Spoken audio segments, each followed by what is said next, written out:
அண்மை செய்தியை பார்த்துக் கொண்டிருக்கிறோம். சென்னையில் மேயர் பிரியா பங்கேற்ற நிகழ்ச்சியில் முதலில் சுண்ணாம்பு போடப்பட்ட நிலையில் புகார் எழுந்ததால் அங்கு ப்ளீச்சிங் பவுடர் தெளிக்கப்பட்டிருக்கிறது.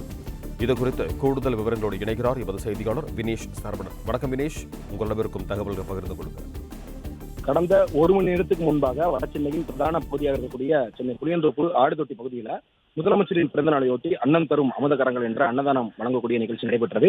இதில் அமைச்சர் சேகர்பாபுக்கு பதிலாக சென்னை மேயர் பிரியா கலந்து கொண்டு அங்கு வந்திருந்த 100க்கும் மேற்பட்ட பொதுமக்களுக்கு அன்னதான உணவுகளை வழங்கியிருந்தார். குறிப்பாக அந்த ஆடுதொட்டி பகுதியை பொறுத்தவரை அங்கிருந்து இறைச்சிகளை அங்கிருந்து சென்னையின் பல்வேறு இடங்களுக்கும் கொண்டு செல்லக்கூடிய பிரதான பகுதி என்பதால் அந்த இடத்தில் அதிக அளவில் துர்நாற்றம் வீசும். அது மட்டுமில்லாமல் அன்னதானம் வழங்கிய இடம் அருகில் குப்பை தொட்டியில் வைக்கப்பட்டிருந்ததால் துர்நாற்றம் அதிக அளவில் வீசியதாக பொதுமக்கள் புகார் தெரிவித்திருந்தார்கள்.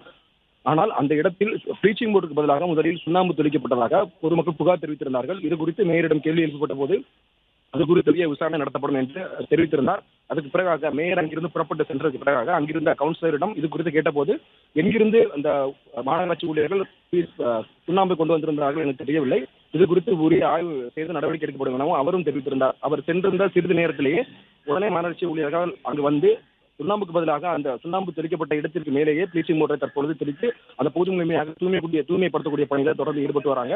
சென்னையின் பிரதான பகுதி என்பதாலும் அந்த இடத்தில் அதிக அளவில் துர்நாற்றம் வீசக்கூடிய பகுதி என்பதாலும் பொதுமக்கள் அங்கிருந்து உணவுகளை வாங்கி அங்கிருந்தே உடனடியாக அப்புறப்பட்டு சென்றிருந்தார்கள்.